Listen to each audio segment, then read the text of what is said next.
My loved ones are messy, but I prefer neat things. How can we coexist peacefully? This movie is for you if you're the type of person who always wants things to be neat and clean, but your flatmate doesn't care. You will learn 5 very specific steps to discover why they are different from you in the following few minutes. How to live with differences without losing your serenity, and most importantly, how to avoid getting tired from doing the same thing over and over again with no change. In addition to the present and ultimately 3 doable actions that can help you find serenity in your own house, you will hear a little story about a dog and a pen and a profound metaphor about a boat. Is it possible to maintain a clean home without constantly nagging? To lessen your suffering, must you wait for others to change? Or perhaps your perspective and decisions are what bring you peace. Don't respond right away because what you're going to hear could completely alter your perspective. Please subscribe, like, and share this video if you find it useful. Your encouragement is much appreciated and provides us with the drive to continue delivering important content. I appreciate you being here. Let's start with the first step now. Step 1. Examine yourself. What am I looking for? In family disputes, there's something that's frequently forgotten. We become so preoccupied with the actions of others that we neglect to ask ourselves the important question. What is it that I really want? Which would I prefer? A clean home or respect? Do I want the mess they're producing to stop? Or after years of bearing too many burdens, am I attempting to find safety and tranquility again? By asking the proper question, we can see past behaviors to the underlying emotional needs. I cleaned up, and they messed it up again, is a common statement. Despite my repeated warnings, nothing has changed. Loneliness follows, followed by hurt, frustration, and finally a heavy, silent weariness. However, if you take the time to ask yourself honestly, you'll find that what you really want isn't simply a tidy home, but a place where you feel cherished and your loved ones are there. Furthermore, maintaining that neatness by itself might not be sufficient. Now is the moment to review your daily routine. Are you making progress towards your goals with your actions? You speak a lot. You never stop cleaning. You gripe. You're worn out. Mourn. Do you feel lighter, though? Or does it seem like you're fighting by yourself to maintain a sense of order that is gradually vanishing? If so, it's possible that you have been unknowingly rowing your life's boat against the current. Someone who knows what they want is the one who rows with the current. They realize that living mindfully leads to peace rather than pressuring others to change. They are aware of when to speak up, when to give up, and when to defend their personal space. And for that reason, they don't feel exhausted. The individual who rebelled against the status quo is someone who challenges reality in the hopes that things will change if they say more, do more, and become more agitated. However, they eventually become exhausted, disillusioned, and occasionally lose themselves. Perhaps you have neglected to keep your heart light because you have been so preoccupied with keeping the house clean.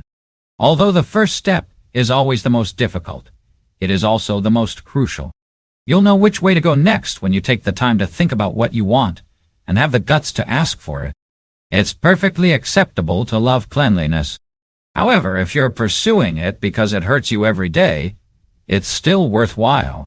Living in accordance with your principles while maintaining compassion for others is the first step towards true serenity. And you'll need the next step to accomplish it. Let's go to the second phase. Step 2. Acknowledge the distinctions. Nobody is incorrect. We simply have different perspectives. This little tale has the power to fundamentally alter our perception of other people.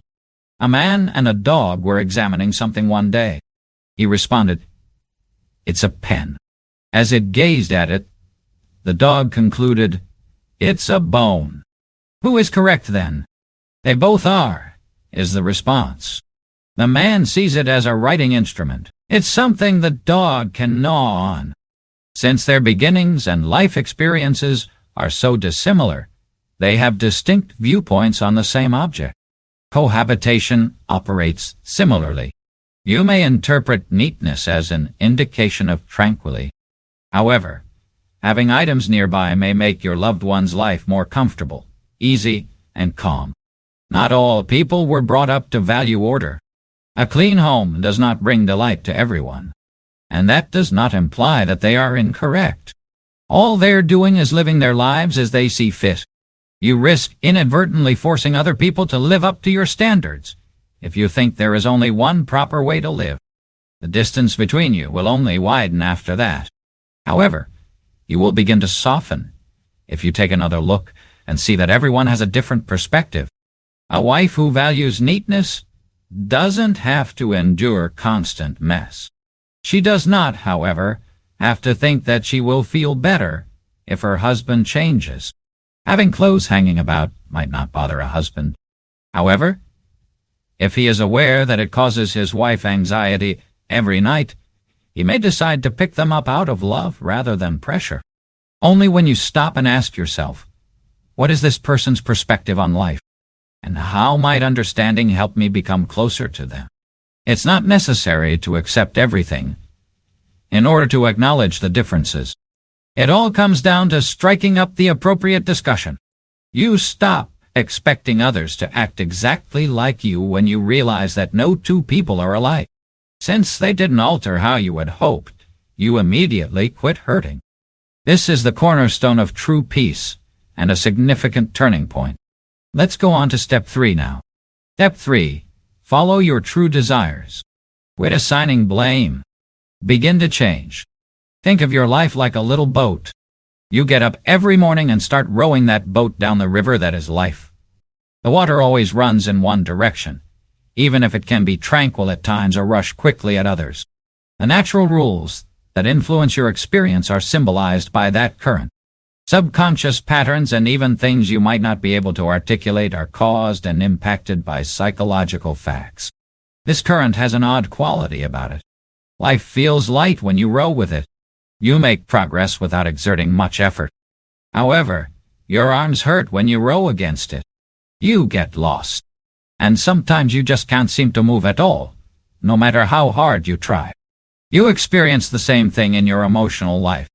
Keep your heart tender as you communicate your demands and live in accordance with your true desires. React with awareness rather than rage. With the stream, you are rowing. Even though you may still encounter difficulties, they are not exhausting because they are self-inflicted. However, if you talk resentfully while yearning for a loving family, you should blame your husband for his distance if you want him to pay more attention. You are rowing upstream if you want a clean home, yet pay attention every time a pair of slippers is misplaced. Your behavior is not in line with your own desires, and that's the reason you're exhausted. You're behaving against your goal, not because people don't understand. Some people believe that they will feel safe at last if they have complete control. However, profound safety originates internally and is not influenced by the frequency of cleaning or speaking up. Some people think they would suffer less if the other person simply changed. However, they fail to see that their own heart becomes more constricted the more they attempt to make someone follow them. There are good wives who sacrifice all for their families. However, that goodwill becomes pressure when they say things incorrectly, because they don't express it. Some men's intense love for their wives is misinterpreted. All of these boats are straining upstream, slowly drifting away from serenity, even though they believe they are on their way there. When you know where you want to go, you'll know when to stop, when to turn around, and when to let the current take you there, so the adage goes. Flowing with your desires does not imply surrender. It entails remaining alert when making decisions. You're flowing when you speak gently rather than whining. You're flowing when you maintain a tiny area tidy for yourself, rather than making the entire house alter. You're flowing when you attempt to comprehend a little of the other person's reality, rather than viewing things solely from your perspective. And it's those little things you do every day that will make your heart soften and your relationships easier over time. At that point, you will be able to live like someone who is rowing gently across calm water and break free from the cycle of chaos and rage. After this, you'll be strong enough to start making more useful adjustments. Let's proceed to step 4 now. Step 4. Establish distinct physical limits. The worst thing about living with a messy person isn't having to do extra cleaning. It's the sensation that you have no control over anything. They place items on the table after you wipe it. They throw the clothing onto a chair while you fold the laundry. As you clean up one area, another becomes disorganized. That sensation might rapidly turn into frustration and give you the impression that your battle is never ending. In actuality, though, you might feel at ease without having complete control over the house. All you have to do is draw distinct lines between what is expected of you in terms of neatness and what is not. Start by deciding with your loved ones which shared places, such as the living room, kitchen bed, or dining table, need to be kept tidy and neat, rather than attempting to make the entire house flawless. Maintaining these areas is easy to agree upon, because they have a direct impact on your health, rest, or family image. Talk softly and clearly. Try saying, "I just ask that we keep the dining table clean since it's where we all eat together, rather than I always make a mess." You'll feel more in control and be able to stop repeating yourself once boundaries have been established and accepted. Offer a compromise if your loved one is unable to make a full transformation. Assign them a specific area where they can store their possessions, whatever they choose. It might be a drawer, a shelf, or even a corner of the room where you are not required to go. In actuality, you cannot make someone live your way. However, you may establish a setting where everyone is aware of the expectations. Everything in a tidy home isn't always immaculate. Everyone is aware of the important boundaries, and the regulations are unambiguous. By doing that, you relieve some of your own stress and gently help your loved ones develop healthier habits without having to force them. In actual life, that's how you row with the current. The following step, learning to communicate with care, is built upon this. Step 5 is to safeguard your personal space and communicate effectively. Since nothing ever changes despite their constant whining, many people get caught up in the cycle. However, if you look closely, you'll see that not everyone is able to communicate effectively. While some words cause individuals to build barriers, others open hearts. How you start makes all the difference. Why do you always leave things everywhere? Is not the appropriate question. Try stating, "I feel tired having to clean multiple times a day, and I hope we can keep the table clear so meals feel more relaxing." Because they don't feel attacked, it's simpler for the other person to grasp when you talk from personal experience and express your needs plainly. This speech pattern is called the "I feel when" model, and it has been shown to ease tension in family discussions. All you need is respect and sincerity, no fancy phrases. There's something just as vital as speaking correctly: possessing a tiny personal area. Having a personal space is crucial for rejuvenating when you live with someone who is different from you. It might be a bookcase, a desk, a balcony, a kitchen area, or simply a chair where you can spend 5 minutes each day in silence. Maintain the area as a little mental haven, tidy, aromatic, and pleasant. You won't get caught up in the chaos around you if you have a place to go back to. Instead of feeling like you're losing the fight for order, you'll feel like you're peacefully defending something really significant. On one occasion, an old woman refused. Since she started each day peacefully at her tea table, she always kept it tidy, regardless of how noisy or disorganized the house became. Sometimes all it takes to keep your heart stable is a little corner like that. In addition to making you feel lighter, speaking carefully and preserving your own space conveys a subliminal message that you are living with awareness, respect for yourself, and boundaries. Even if they don't alter immediately away, the individual who lives with you will naturally hear that message. At that point, you begin to take real control of your life and quit attempting to manipulate other people. We now reach the concluding section, when we consider all that we have discussed. Last words. If you've read thus far, it's possible that you've also gone through the cycle of cleaning, talking, and nothing changing, while hoping for a change in your loved one and feeling even more exhausted. However, what we just discussed isn't just another grievance. It's an introspective journey that leads to understanding, transformation, and true peace. Asking yourself what you really want, peace or control, love or perfection, is the first step. Acknowledging that no one is incorrect is the second stage. We simply have a different perspective on life. Learning the concept of flowing with your actual desires is the third phase. As a result, you begin to walk lightly with reality instead of fighting it.